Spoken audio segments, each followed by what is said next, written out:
From Anshe Sfard Beth El Emeth Congregation, it's time to take 10 minutes for Torah with Rabbi Joel Finkelstein.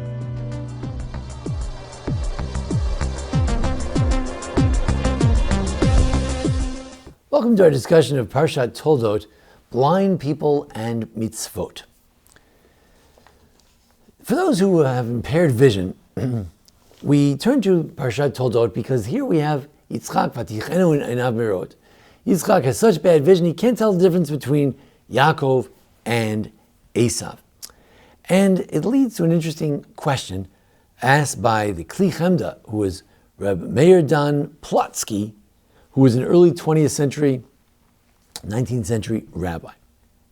The question is like this. It says in Rashi, the Torah says that Esav was asked by his father, Sana kelecha, to gather your vessels, kashtecha, your bow and arrow, tzeat sadeh, v'tzuli sayid. Go out in the field and capture for me my some game, some hunting animals. So Rashi says, what does it mean, take? It says sa. What do you mean sana? He says, no, it really means mashchizin. It means that you should sharpen your knife one against the other, because I want you to make a good shechita, a good slaughtering, so I don't want to eat non-kosher. And if the knife is not absolutely smooth, you put your fingernail on it and it goes straight across. If it's not smooth, then it's not kosher. So make sure you sharpen the knife. And you should hunt for it, and make sure you're hunting out in the wild. I don't want you to steal it. I don't want to eat stolen goods. So the question is, and this is what Rav Plotsky asked, Kli Chemda, he says, all of a sudden, now that he's dying, he's telling Esav, who's always been feeding him tzayid b'fiv, he always feeds him. Now he's telling him to sharpen the knife. Either he does or he doesn't. And if he doesn't, how can you trust him? So he said the following. He says, things have changed. He used to give him food when he could see. Now that he's blind, maybe Esav holds like Rabbi Yehuda in the Gemara in Kedushin 31a and Baba Kama 87a, and he holds that what? That summa patur min mitzvos, that a blind person is exempt from all commandments. So Esav figures, I don't need to get kosher food for you. You can have non-kosher food because you don't really have any mitzvos because you are blind. So let's explore from that point of view. Is Rav Plotsky correct?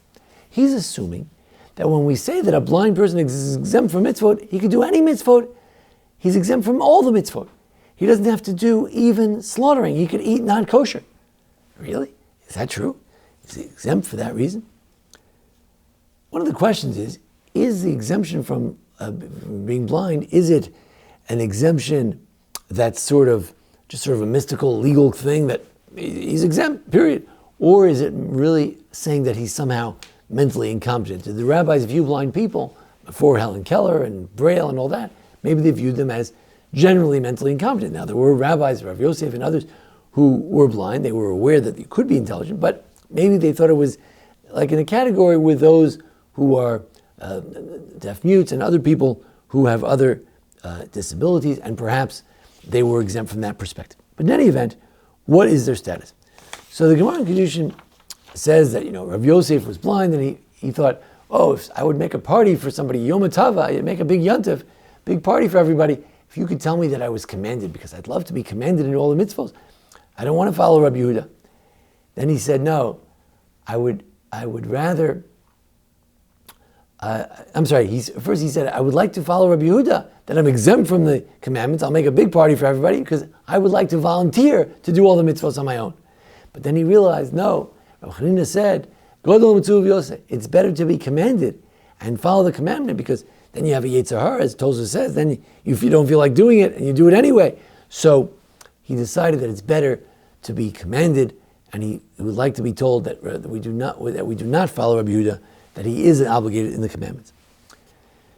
Now, did Rabbi Yehuda mean that the blind person is completely exempt from all mitzvot? So the Ritva writes there in Kedushin, Havana pshita milsa. the less hilchos like Rabbi Yehuda. First, we don't agree with Rabbi Yehuda. Rabbanan pligele, because after all, most of the rabbis disagree. We agree with the majority. But two, disasam stamas nisin beperagachov lo Rabbi Yehuda. There's also a Mishnah in Baba Kama that also does not sound like Rabbi Yehuda. The Gemara in Baba Kama actually has a brisa that explains the position of Rabbi Yehuda, that he's exempt from all the commandments. And Rabbi Shisha Brei Ravidi explains the reasoning of Rabbi Yehuda. It says, Eila mitzvos hachukim mishpatim. There are mitzvos, chukim and mishpatim. If you're not involved in all these three things, you cannot, then you're not obligated in any mitzvos. If you're not involved in mishpatim, if you cannot be someone who is punished for, let's say, accidental death, how can you be punished for a murder? You don't even see what you're doing. So if you can't be punished for these things, then you're exempt from all the mitzvos altogether. So it sounds like maybe you're exempt from all the mitzvos. Comes the Prima Guardian, one of the commentaries on the Shulchan Aruch. He lived in the 18th century, and he says, even Rabbi Yehuda only exempts from positive commandments, not from negative commandments. Rav Plotzky's assumption is incorrect. That according to Prima Guardian, in his introduction to Orach Chaim, if Rabbi Yehuda never meant that you're exempt from not eating non-kosher. That's a negative commandment. Maybe he's exempt from mitzvahs. He doesn't have to listen to a shofar. He doesn't have to shake a lulav. He doesn't have to put on tefillin. But to say that he can eat non-kosher, that's a negative commandment. Never did Rabbi Yehuda mean to say that. The note of Rabbi Yehuda, Rabbi Cheskel Landau from the 18th century, he says, we can prove from Tosfot that they are exempt from all commandments. What did Tosfot say? Tosfot in Baba Kama says, look, a woman, even though she's exempt from certain things, but she doesn't have to, there's no rabbinic law that she has to take a lulav. She doesn't have to. But when it comes to a blind person, if you don't make a rabbinic law that they have to do the mitzvot rabbinically, then Havikul Nachri, he'd be like a guy. He wouldn't have any mitzvahs at all. Says Rabbi Landau, wait a second. Tosfos is assuming that if you're blind, you don't have to do any mitzvahs, including, let's say, not kosher. So in other words, Tosfos thinks that you're totally exempt from all mitzvahs like Rabbi Plotzky. The Minchas Chinuch says, wait a second, this stealing, that doesn't make sense. A blind person, even if he's exempt from all commandments, even negative ones, he still couldn't steal because he has to be minimally like a Gentile, and a Gentile can't steal. What's the halacha? Everybody agrees that we don't follow Rabbi Yehuda, that we do say blind are obligated in commandments. The Rabbeinu Yerucham seems to be a notable exception. Shulchan Aruch says that in section 1769 that blind people are obligated in the commandments. For instance, they could lead the davening, even the blessings over the lights, over the luminary bodies, because they need, as the Gemara in Brachos says, when the sun rises, other people can help them get around at night. Other people can't guide them as much, so they appreciate the lights. They can even make the bracha of Yotzer HaMa'oros, thanking God for the luminary bodies in the sky. What about getting an aliyah? How can you get an aliyah to Torah? You can't see what's being read. So the Shulchan Aruch says you can't get an aliyah.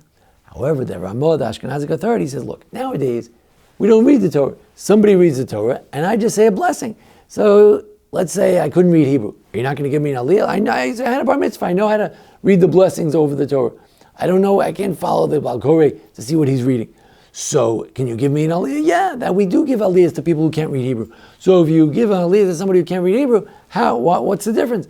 Let the blind person also is not looking inside. So he can get an aliyah according to Ramah. That's what we say. I had a good friend, Rav Wanefsky of blessed memory. Let's dedicate our learning today to his memory. He used to get an aliyah all the time. What about Hanukkah candles? So that's a different question. Because it could be that the whole thing is to see it. That's part of the mitzvah. So yeah, other people can see it. Is the mitzvah to have other people see it, or is the mitzvah for you to see it? If it's a birchas haroeh, it's something about you're seeing it, then you shouldn't make a bracha. So we're not sure if they should or they shouldn't. So usually we say don't make a bracha. A blind person shouldn't make a bracha on the candles. Rav Lichtenstein of blessed memory, seems to have an article in Hadarom Nun Aleph 51. I haven't had a chance to find it yet, but there he seems to argue that they could make a bracha on the Hanukkah candles. Finally, there's just some lingering issues about that the Kli Chemda addresses, not relating to not the blind, but a different question, and that is, Why would Yitzchak have been particular about this particular slaughtering that should be particularly kosher according to Rashi? The answer is that Rashi also says that it was Pesach. And that this slaughtering was for Korban Pesach, because we see that Rivka, she brings Shnei Gedai Ezim. She brings 2 goats. One was for the Pesach and one was for the Chagiga, for the enjoyment. So there were 2. So it's Pesach. Oh, if it's Pesach, then it's a ritual offering. Ritual offering, even if as a blind person or a Gentile, he would not usually care. Pre-Torah, pre-Mount Sinai, he wouldn't care if it was kosher. But on this occasion, he's going to have to make sure it's kosher because it's a sacrifice. It's a special holy occasion. That's a whole different story. So in any event, the Parsha raises the question of the status of a blind person in the Torah. And generally speaking, we follow the general opinion, which is that blind people are obligated in all the commandments, just like everyone else, and they are not exempt whatsoever. So that's our discussion of Parshat Toldot. Thank you for joining us here this week at the Anshe Sfar Beth Lemeth congregation, here for our discussion of the Parshat Toldot. Join us each week for a discussion of the holidays, various how-to videos, and thanks to Jason Lefkowitz, our producer. Thank you. This has been 10 Minutes for Torah with Rabbi Joel Finkelstein. To learn more, visit asb.org.